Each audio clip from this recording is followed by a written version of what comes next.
It's been a year and a half now since I bought the Mokai, and I've put 1,000 miles on it. So I thought I'd do a little 1,000-mile update. I'm really pleased with all of the upgrades that I did to it. And I've made a couple of additions, not many, since I bought it and added those upgrades. The muffler cover is one I've changed. I went from the fiberglass one to this 1/4-inch HDPE cover that's a lot sturdier than the fiberglass one was. And I'll grab the cover a lot of times to maneuver the boat around here on the banks. So I wanted one that was a little bit sturdier. And you'll notice there's pop rivets in it. The reason for that is the type of driving or running that I do, the engine gets pretty hot, and the plastic right here was starting to melt from the heat. So I added a heat shield in there to prevent that. I didn't want sharp screws sticking down, so I put pop rivets on the heat shield up here on the top of the cover. Another thing I added was that little blue check valve. There you can see it, the blue check valve. That's in the bilge pump hose. And the water I was getting in the engine compartment was coming in here through the output and down through the bilge into the engine compartment instead of rolling in the back when I stopped. That's a $10 check valve. Just had to splice the line and slip it in and clamp it on. That prevents the water from getting down in the engine compartment. So it stays pretty dry now.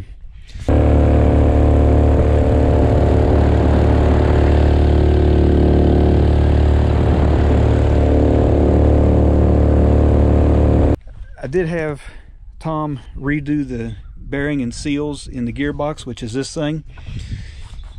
The old seals were kind of rolled over, the lips on them, and weren't sealing good and tight.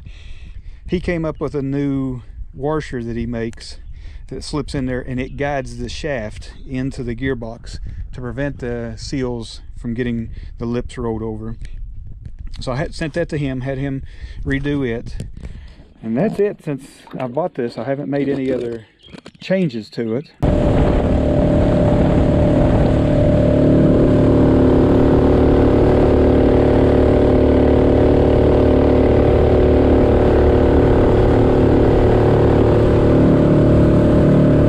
The grease fitting extension, which is this tube here, puts the Zerk fitting out the back. The way to do that is not to grease it while the pump is in. Take the pump out and you can put a little bit of grease in it and then put the pump back in. Don't do it with the pump in, or you might blow the seals out. So found that out, that's the proper way of doing it, not do it while the pump's installed. There's a lot of debris in the water today, but let's see if we do a little speed test here. See if I can get to 20.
Just did get there. A lot of trash in the water today, so that's going to hurt my speed. The water's fairly calm, but it's not bad for the amount of debris. Probably got a little bit of stuff in the pump back here.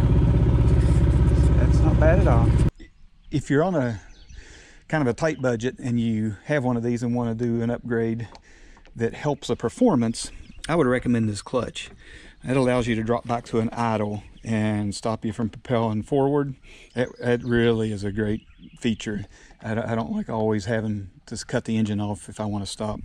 Now, if you want to protect the boat I'd recommend that skid plate or the pump guard, because I've gone over countless logs and stumps in the river, and when a boat goes off of it, it drops down. The pump would hit it if it wasn't there, if that guard wasn't there. So that really protects the pump. If you're not worried about the cost, then all of these upgrades are really nice. They really make a boat more useful and protect it better. And the cable controls, throttle and steering, is one of my favorites. That really gives you a better feel for operating the boat. More responsive and less opportunity for failure.